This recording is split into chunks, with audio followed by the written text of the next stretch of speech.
స్వేచ్ఛ హక్కు అది ఉంటుంది కానీ వాళ్ళు చెప్తా ఉన్నారు. తప్పు బ్రదర్. ఇప్పుడు మాధవిలత మాట్లాడుతూ ఉన్నది. మాధవిలత గారు మీకు సూటిగా ఒక్కటే ప్రశ్న, మీరు మొత్తం వీరంగం చేస్తూ ఉన్నారు కదా, మారువడిలను ఎవ్వరు వెళ్ళిపోమని అంటలే బ్రదర్, కమ్యూనిటీని వెళ్ళిపోమని అంటలే, గుజరాత్ కమ్యూనిటీని వెళ్ళిపోమని అంటలే, రాజస్థాన్ కమ్యూనిటీని వెళ్ళిపోమని అంటలే.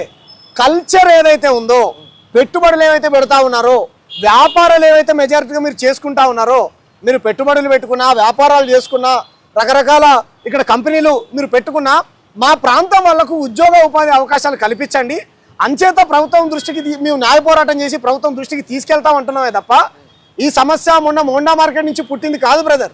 గత 15 సంవత్సరాల నుంచి దీనిపైన రామ్ ప్రసాద్ లాంటి వాళ్ళు, గోపీనాథ్ సార్ లాంటి వాళ్ళు, గాలి వినోద్ కుమార్ సార్ లాంటి వాళ్ళు, డాక్టర్ జిల్కర్ సింగ్ లాంటి వాళ్ళు, అదేవిధంగా పిడమర్తి రవణ లాంటి వాళ్ళు, ఇంకా రకరకాల మేధావులు, మన పృథ్వన్న మాట్లాడాడు, దాంట్లో భాగంగా నేను మాట్లాడాను, గోరేటి రమేష్ గారు పాట పాడారు.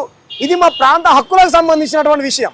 అంతే తప్ప ఒక కమ్యూనిటీని అపోజ్ చేయాలనో అలా అనుకుంటే ఆంధ్ర తెలంగాణ ఉద్యమం చేశాం. ఆంధ్ర వ్యక్తులను వెళ్ళిపోమన్నామా? ఆంధ్ర పెత్తందారులకు వ్యతిరేకంగా కొట్లాడాం, అంతే కదా. కల్చర్కి వ్యతిరేకంగా కొట్లాడాం. మన ఆత్మగౌరవాన్ని, మన అస్తిత్వాన్ని కాపాడుకోవాలని, మన ఆత్మగౌరవాన్ని మనం ఇచ్చేయాలనే కదా, అంతే తప్ప ఇక్కడ కమ్యూనిటీ గురించి కాదు. మాధవిలత గారు గుర్తుపెట్టుకోవాలి.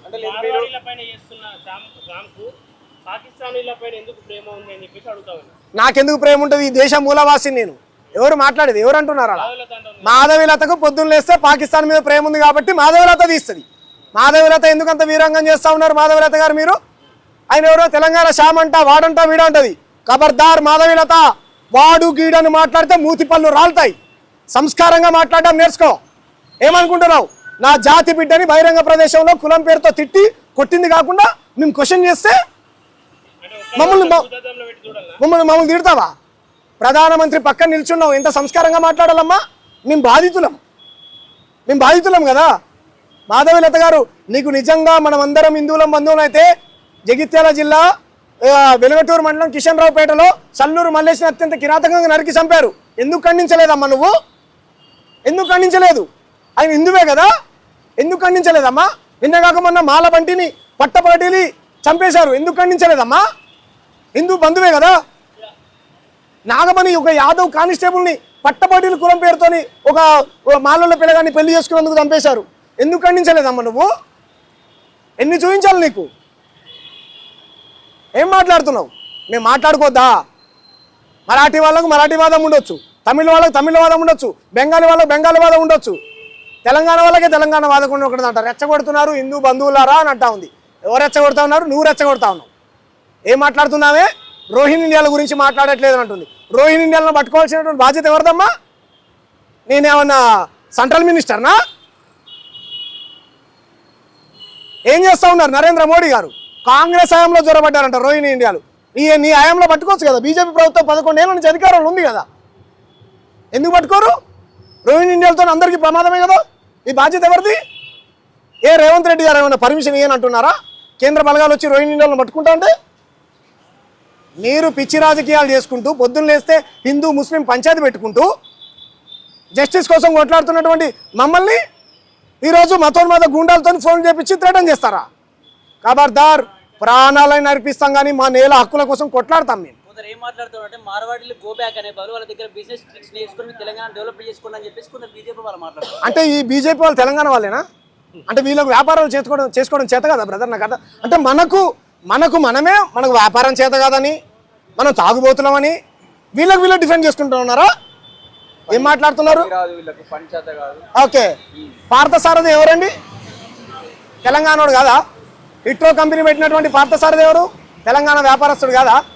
ఈరోజు చాలా కొన్ని కంపెనీలు ఉన్నాయి. మన తెలంగాణలో ఉండేటువంటి వ్యాపారస్తులు తెలంగాణలో వ్యాపారం చేసుకోవట్లేరా? మనకు పని చేత కాదా? ఎందుకు చేత కాదు? ప్రభుత్వాలు మన వ్యక్తులకు సహకరిస్తే చేతన అవుతుంది. ప్రభుత్వాలు పెట్టుబడిదారులకు, రాజస్థాన్, మార్వాడి, గుజరాతీ పెట్టుబడిదారులకు కొమ్ము కాస్తే వాళ్ళకే చేతన అవుతుంది. స్వర్ణకారులు గెలవిపుతున్నారు. కల్పించండి. 80% ప్రాంతం వాళ్ళకే బిజినెస్లు పెట్టుకునేటువంటి అవకాశాన్ని కల్పించండి. అద్భుతంగా తెలంగాణ ప్రజలు బిజినెస్లు చేసుకుంటున్నారు. ఏం మాట్లాడతారు? 100% మాట్లాడతాడు. నేను మళ్ళీ చెప్తున్నాను, నన్ను పోలీసు వాళ్ళు అయితే ఏం థ్రెటన్ చేయలేదు. న్యాయ పోరాటం మీరు చేసుకోండి బ్రదర్, బట్ ఏమంటారు, ఒక పద్ధతి ఉంటుంది దానికి అని చెప్పారు. 100% ఆవేశంలో వీళ్ళు పొద్దున్న లేస్తే ముస్లింల దగ్గర కొనకండి, తురుకోల దగ్గర కొనకండి అన్నాడా లేదా రాజాసింగ్? ఒక కమ్యూనిటీ దగ్గర కొనొద్దని ఎలా చెప్తాడు? ఓ ప్రజాప్రతినిధి కదా, ఎన్నుకోబడ్డ నాయకుడు ఒక కమ్యూనిటీ దగ్గర కొనొద్దని చెప్పొచ్చు. మా ప్రాంతేతరుల దగ్గర మేము కొనొద్దని చెప్తే తప్ప ఏం మాట్లాడుతున్నారండి? ఈ దేశంలో భాగం కాదా ముస్లింలు? ఈ రాష్ట్రంలో ఎప్పుడూ లేనటువంటి పంచాయతీ ఇప్పుడు ఎందుకు మొదలైంది? ఒక్క ఎంపీ లేనటువంటి ఒక రాజాసింగ్ మాత్రమే ఉంటుండే గతంలో ఎమ్మెల్యే. ఎప్పుడైతే 8 మంది ఎంపీలు వీళ్ళు అయ్యారో అప్పటి నుంచి రోజుకో మత పంచాయతీ ఈ రాష్ట్రంలో. పొద్దున్న లేస్తే హిందూ ముస్లిం పంచాయతీ. మాధవీలత గారు బోనం ఎత్తుకుంటే రావాల్సింది నీరసం కాదు, బతుకమ్మ ఆడితే రావాల్సింది నీరసం కాదు. ఆమె ఎత్తుకుంది కదా, మా బోనాలను అవమానించారు మీరు. బోనం ఎత్తుకుంటే అమ్మవారు పూనుకొని శక్తి వస్తుంది, ఈ భూమిని మోసేంత బరువుని శక్తి ఇస్తుంది అమ్మవారు. మీరు యాక్టింగ్ అని క్లియర్గా కనపడ్డది. మీది నాటకం, మతం పేరుతో నాటకం చేస్తున్నారు మీరు. బోనం ఎత్తుకుంటే ఏమైతే బ్రదర్, మంచినీళ్ళు 3 కూడా ముట్టుకోకుండా అమ్మవార్లు మన అక్కలు మన చెల్లెళ్ళు బోనం ఎత్తుకొని దించకుండా గుడి దాకా తీసుకెళ్తారు. నాకు నీరసం వస్తుందని అన్నది ఆమె, అన్నదా లేదా? మరి సమాజం పసిగడుతుంది ఎవరు యాక్టింగ్ చేస్తున్నారు, ఎవరు నిజమైనటువంటి పోరాటం చేస్తున్నారని.